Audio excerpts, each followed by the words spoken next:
How's it going? Yendis DC, your aspiring Pokemon Almanac, here to let you guys know about fake Pokemon cards.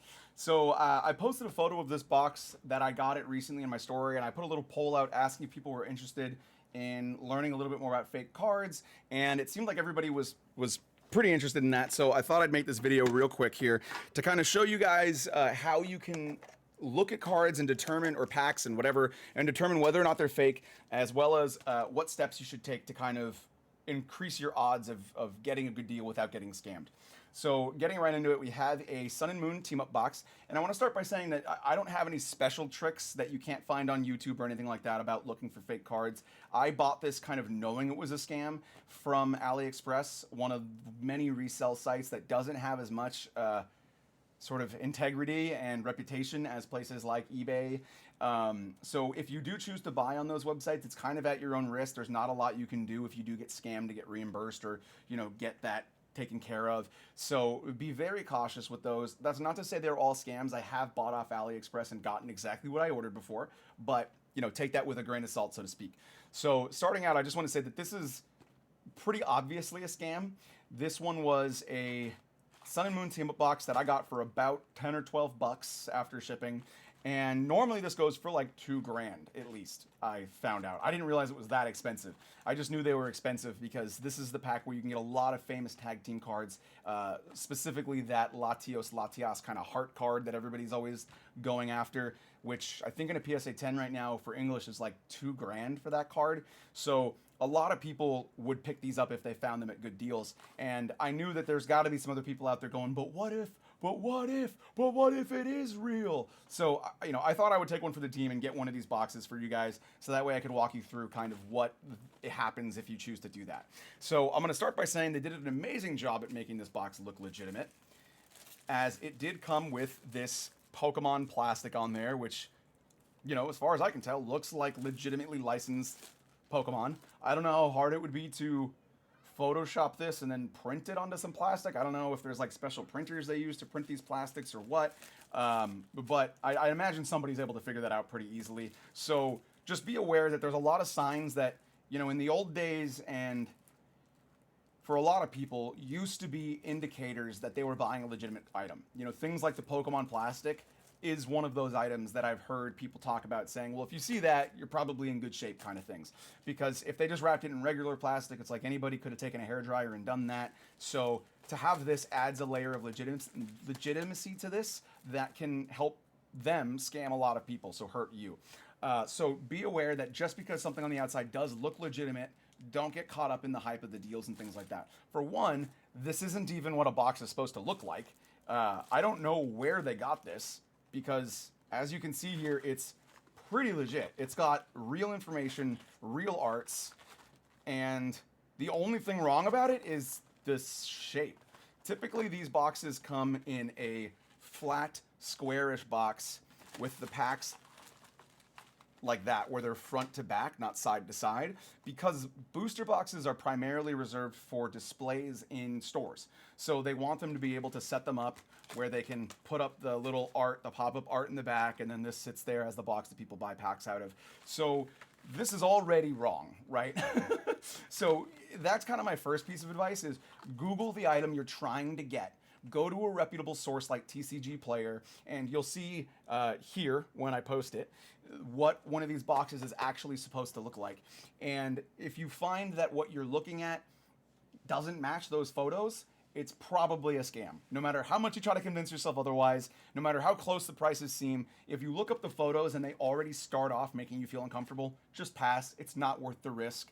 But if you do decide to get one of these items, or somebody talks you into it, or you get caught up and buy it without paying attention or something like that, once you get to the part where you're actually in the packs, and this is also important because a lot of people will sell individual scam packs, so you may be actually more likely to find something like this than you would something like this. So be wary of the boxes, but even of the packs, if you get them, there's a couple of easy things you can use to tell yourself whether or not these are fake.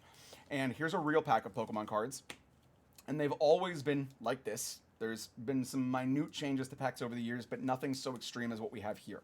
So you can see right away this already doesn't look right because one, we have these like perforated edges at the top here, these kind of triangular edges, whereas Pokemon packs are straight edged. And I'll show you a photo of this Sun and Moon team up pack so that way you guys can see here what this should look like. It should match with the straight edges and with a single layer of crimping, which is kind of the second thing that a lot of people look at, because this is already a sign that this is a fake pack. I don't know how they got the pack arts, because these pack arts are legitimate.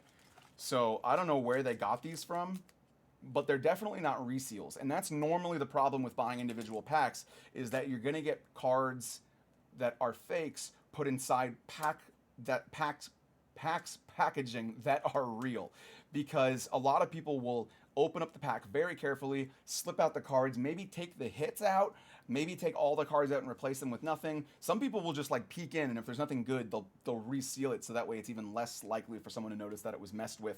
But obviously, like I said, you can see here the perforations are wrong, the crimping is wrong, because typically you get one layer of crimping, and it's going to be, I don't know if you guys can really see that, one layer of crimping with vertical lines. And that should be on the top and the bottom of the pack. It should be identical on both sides. You should have the back seal. And this one, sometimes when you're buying individual packs, they get messed with. So this one's a little more, tenuous and tentative, whatever word works better. But the packs should have this back flap sealed to the top and the bottom. So here you can already see that's not happening. And I believe they put extra security measures like these little green stripes in there, which you don't see here, but that I don't know too much about. But ultimately, you can just tell right away that this is wrong, because the crimp's wrong, the perforations are wrong, and if this had been a resealed pack, it would look exactly like this. And then from there, you'd have to figure out, by looking at the edges, has it been re-crimped or re-pressed? Has it been re-glued? And usually those are pretty easy to tell if you've opened a few packs, or if you can get a real pack to hold alongside it, so that way you guys can kind of compare. But in this case, it is entirely fake. It's not like it's a real pack that they slipped some cards into. So that's pretty obvious. You guys obviously can't tell this, but holding them, they feel entirely different. This pack feels way lighter and way thinner than the real packs do. And real packs are very consistent. It doesn't matter that this is however many years old, and it doesn't matter that they're from a special set or anything like that. They should feel relatively consistent. And so, there's a lot of signs right off the bat that this is a fake pack. And obviously you can use all of those steps for any real pack too, to kind of confirm that they're a real pack. And so take one of your own that you have and just look through these things that I'm talking about. So that way you kind of familiarize yourself with what a real pack should look like and how they should rip open. Because when you go to rip them, these just come right apart. Usually, there we go. These just come right apart. There's often, see, you can see from this edge how poorly it rips. With real Pokemon packs, they tear in these kind of smooth pieces.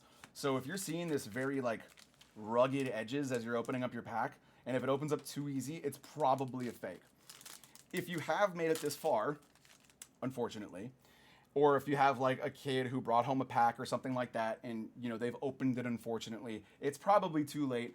But for the sake of education, let's show you guys what the cards look like as well. So here, it's pretty obvious that these are fake, partially because of how they're organized. Regular cards are stacked up with the, I think the hollows being in the front with an energy. So we do our little pack trick, or they're like in the middle. So we do our little pack trick to take some cards off the back, to put them on the front, to increase like the sort of suspense of opening these. But they'll never be set up where you have a card facing the wrong direction. That's not supposed to be possible. Sometimes you'll get them upside down in real Pokemon packs. I've seen that before, but like never where they're just packed like this. And all the cards in here are like that. So the problem with these is that if you somehow don't notice that, or if your kid gets a hold of these, they are using real arts from this set. Now, a lot of people who are in here who know what Pokemon cards look like, you can probably tell right off the bat that the fonts are all messed up, the color schemes aren't quite right, the colors on here are a lot deeper, and I think that's just because of whatever kind of printer they used. But ultimately, if you had these in your hands, you'd be able to tell right away that they're fake. They feel really slick, like laminated cardboard. They don't have the same thickness that regular cards have. And you can see, comparing them to real cards, how they shine differently. because this one picks up, look at that, like this crazy reflection, whereas the regular ones aren't nearly as aggressively reflective. See what I'm saying? And I know over the camera you're like, but that seems like they're kind of similar, but trust me, in person they look vastly different. The colors are different. They're a kind of more opaque and deeper color set here than these ones, and they're also kind of the wrong size. There's like a slight lip that the regular card gets above these ones. So there's a lot of really telltale signs if you happen to get fake cards that they are fake cards. You know, it's not necessarily going to be something you have to worry about, like, how will I know the cards are fake? If you make it to the point where you're opening the cards, you might have fallen prey to the scam. If you got a whole box, you may be able to do something about the rest of them, but all in all, we're hoping to catch that ahead of time. So just be very wary, do your due diligence, check on whether that website you're using is reputable. There's tons of like scam checker websites that give you these sort of percentages of reliability. So feel free to just pop in that link or that URL into one of those websites, and it'll tell you right away. And then from there, you know, check out the seller. If the seller has less than like 100 or 200 sales, especially if they have either 0 reviews or they have only perfect reviews, those are all pretty big red flags, because typically newer sellers have a little bit more issues with their shipping, with their timing, with whatever, so they tend to get more like 3-4 star reviews, but they're being honest and they're being realistic, so you're not going to get like a 1 star. If they're all 5 stars or they're all 0s, that's probably a sign that they're bot accounts making these reviews, especially if none of the reviews have like profile pictures and things like that. It doesn't mean that anybody under, you know, like 200 sales is a scam. They may be new, they may be starting up, they may have good deals because they're trying to grow their following, but you know, if you take a look at it, you'll probably be able to tell pretty quickly based on what I'm telling you that this is a legitimate seller or not. And from there, you know, just use your best judgment. Don't get caught up in the hype. Don't get too excited because you found a sale, especially if it's one as crazy good as this. You know, take the time to check the facts. And if you miss out on the pack or you miss out on that box because you took too long and it turns out to be legitimate, you're always going to be able to find another one at about the same price. There's always, always, always some other source that has those cards at that price, because the range for what you can sell Pokemon cards at per set is only so wide. You may find them as cheap as 30% off or as more expensive as 50% over, but you're never gonna, like, you know, have only one option at this deal. And if you do, it's probably because it's a scam. So just be wary. If you want to get some cool card arts, these are legitimate card arts. You know, these are the ones from Tag Team for the most part. So if you want to just get yourself $10 card arts for a, you know, $2,000 set, you can do that. But by no means should anybody be telling people these are real cards, because they absolutely are not. And at the end of the day, if you do have a kid come home with these, or you do get a pack yourself and you end up opening them and you really, really just want to be double check, be certain, whatever, you can always rip the card in half, which, you know, nobody wants to do. Even for fake cards, it feels like it's a sin. But real cards have a black layer in the middle, as they are two pieces of like cardboard or whatever pressed together. They always put a black layer in the middle so that there's a final failsafe on checking if those cards are fraudulent. And obviously these don't have them. So it's a pretty, you know, clear final point of saying these are a scam. Now, obviously I knew that when I bought them, but a lot of people aren't as lucky as that if they get scammed. So just be careful, buy from sources you trust. And at the end of the day, if you ever really don't know, send them to me.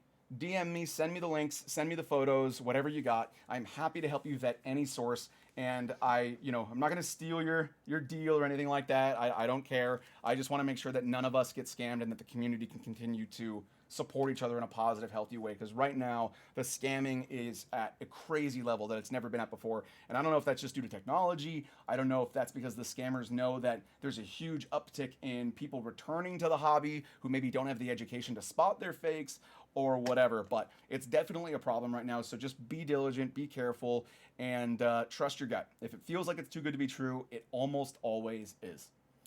So thanks for stopping by, guys. Appreciate you taking time to watch this video. Hope that helped, maybe provided some new information. Otherwise, have a good one, and I'll see you in the next one.